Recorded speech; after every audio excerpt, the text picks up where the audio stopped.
Hello, my sewing friends. My name's Diana, and this is my channel, The Wandering Sewist. Welcome to another edition of hashtag Friday Sews. Friday Sews is a hashtag that us YouTubers come under on Fridays where we talk about sewing and life. And this hashtag was started by Jen from Today in Jen's Sewing Room. And I just wanted to say a quick thank you to her for starting this wonderful community hashtag that I enjoy so much. And I love going on YouTube over the weekend and just watching all of the Friday sewers come on and share their makes and their sewing journeys with me. And so I hope that you enjoy me sharing my sewing journey with you. Please give my channel a like, give this video a like, give my channel a subscribe, hit the notification bell. I would love to welcome you into the community and get to know you better. Please leave a comment down below and tell me what you've been working on this week in your creative endeavors. So before I talk about my sewing week, I'm going to talk about what I'm wearing. This top is a ready-to-wear top that I have had for literal decades. I think I got it at Ross Dress for Less quite some time ago. And the shorts I'm wearing, are shorts I made from the Mountain View pull-on jeans from Itch to Stitch. So all I did was I just took the Mountain View pull-on jeans pattern and I just cut it off and made shorts. And they are the most comfortable, best shorts. I left out the elastic out of the waistline and I just cut the band for the waist a smidge smaller. I took out like maybe a ½ inch so it would be more of a yoga style waistband. So I don't have tightness around my abdomen when I'm trying to be comfortable in the hot weather. So yeah, I'm really enjoying that. So first, let's talk about sewing this week. So for sewing this week, I have been working on my Montrose dresses from the Little Lizard King. And I traced out 3 different sizes of this pattern. I traced out the size 2, the size 3, and the size 6. And I have cut out the size 2. And I decided to go ahead and start sewing it together so I could learn the pattern. And so far, let me tell you what I have so far. Okay, so I have made the little bodice. And I adore these, the scalloped neckline. And then it's got these little sleeves, these little cap sleeves. And then the back is got these little buttons. I just happen to have these, a whole stack of the exact same blue buttons in my button stash that I got from my mom decades ago. When I was a little girl, my mom used to sew all of our clothes. And I would sit in her sewing room while she was sewing, or I'd sit on her bed because her sewing room was her bedroom, and she would give me these tins of buttons and a needle and thread, and I would sort them and I would put the buttons on a thread and then tie them into little loops. And that, I guess that's how she kept me busy when I was a little girl. So yeah, I have made the bodice and I have made the skirts here. The skirts are circle skirts and they are layered. So this is the underskirt. And then over the top, you layer layers of tulle. So I decided to do 4 layers of tulle. Instead of the rest, the pattern says 2, but there's also a note that if you want it to be extra poofy, you can add in extra layers of tulle. So there are two two bigger layers of tulle, the same size as the skirt, that this will fit right over the top of the skirt. And there will be 2 layers of that. And then 2 smaller layers that will hit up higher on the skirt. So it'll be layered like this, like a tiered skirt, but the edges here will be finished with bias tape. So let's talk about the bias tape. So I went on a hunt for bias tape to match this satin that I am using, and I couldn't find it. I couldn't find any the same. I did find one, but there was only like 3 meters of it, and I need 20 because I'm doing 3 dresses and all of the skirts need to be bound. And I decided I'm going to go ahead and bias bind this skirt because this edge is curved, and I think because it's a circle skirt, I didn't want to have any of the wrinkles that you can get from doing that. So I did get my shipment from Wawak, and in my Wawak shipment, I've got the thread, which is a silk thread. I got the needles that which are a ballpoint needle that are a size 9. So it's a very fine ballpoint needle, and I haven't had any running in the satin. It's been perfect. So that was a good call. I'm glad I talked to the lady on the Wawak website. I just called them and asked them, and they steered me in the right direction. And I also got, let me just grab it, this bias tape maker set. So I am going to be making my own bias tape, which I have done in for quilts. I have made bias binding to go around the outside of quilts, but I've never tried to do it with satin. So I'm gonna have, and it's been a minute. It's been a while. So I need to go on here on YouTube and look up a video on how to do, I thought I should do continuous bias binding as long as I can possibly get it in order to not have to worry about piecing together strips. I think the less that I handle the satin, because the edges of the satin are fraying. I don't know if you can see a little bit, they're starting to fray here. And it's happening quite a lot. The more I handle it, the worse it is. So I am going to, because the bias binding is also going to be made from the same satin, I think it would be safest to do a continuous bias binding, so I only have to cut one long bias binding strip. So I'm going to attempt to do that. I have a lot of the Duchess satin. I bought 8 meters, and this little size 2 dress has barely even made a dent in the fabric. So that's good news.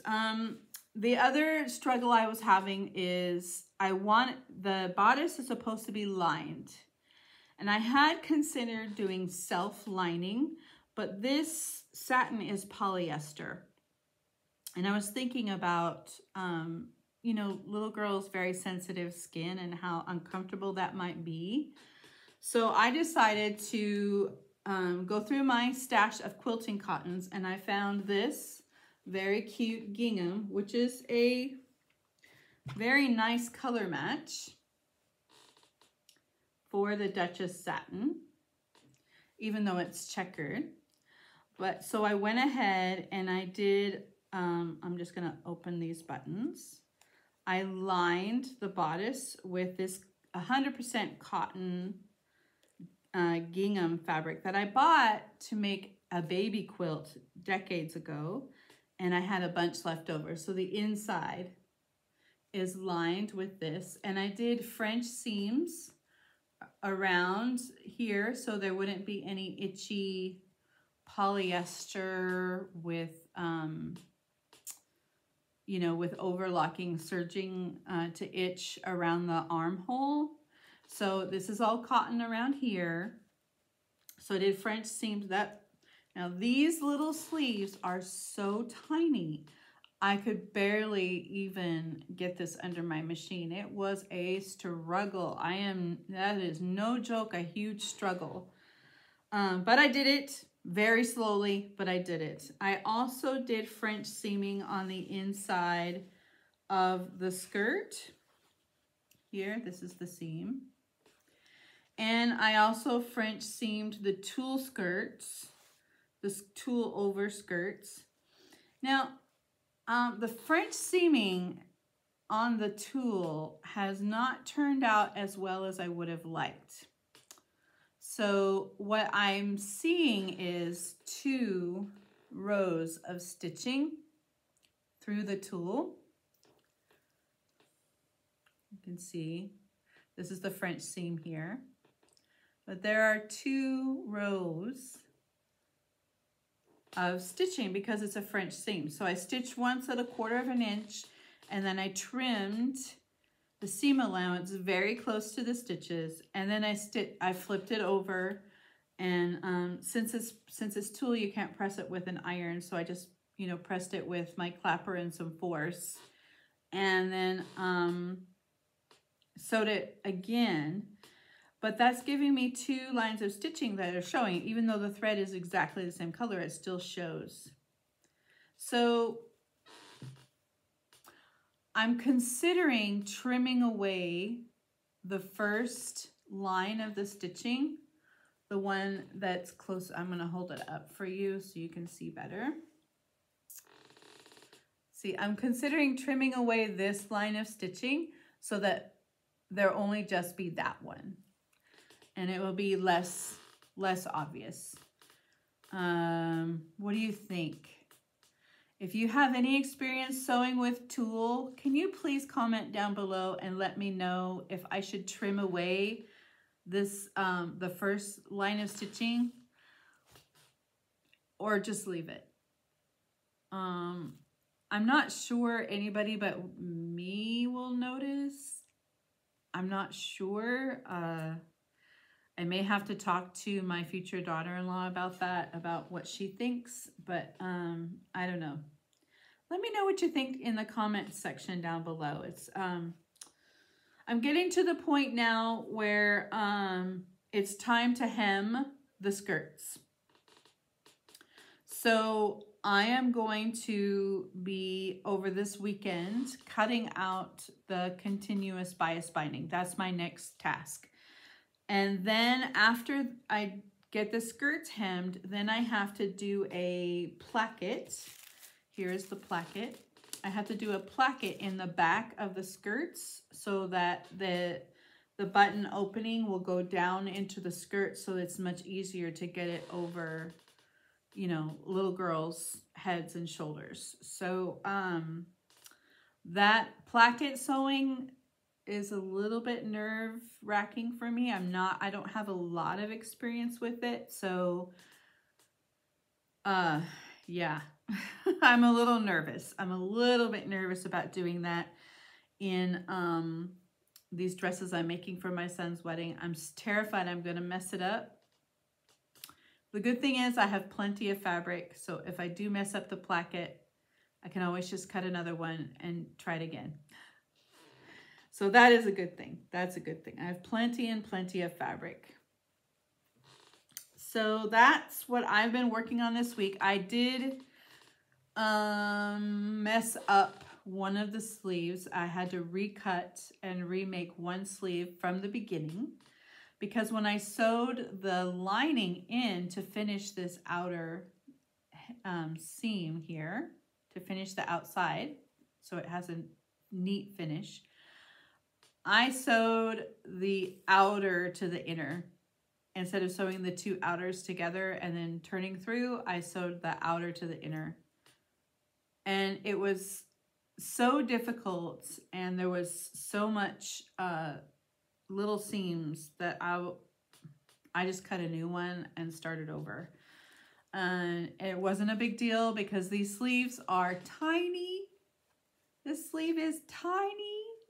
So it didn't take hardly any. I just cut it out of the scraps that I had cut out that I just had sitting around. I didn't even cut into the yardage for the new sleeve. So the other thing that I wanted to talk about is an older project that I'm going to go get, and I'm going to come back and I'm going to talk about a mistake that I didn't spot when I first made this project, but is now becoming glaringly obvious. Okay, so next I want to talk about an old project that I made with my friend Madeline from Made by Madeline Claire on Instagram, and we did a collaboration for the Birdie button-up shirt from Pattern Scout. So this is my Birdie button-up shirt. You probably remember it. I love this fabric. I love this shirt. And I used vintage buttons from my mother's button stash. So it's been very meaningful for me. These are my vintage buttons. But yesterday I had to go to an event at my husband's work that was a semi-formal event, but it was raining, so I couldn't wear my dress that I wanted to wear, the pink one with the daisies. So I had to wear like a suit, and I needed a button-up shirt, like a professional looking, like business. It was business casual. So I was going to wear suit pants, a blazer, and then a button-up shirt. And so I put this on, and I was getting ready to go, and I was fixing the collar, and I noticed this.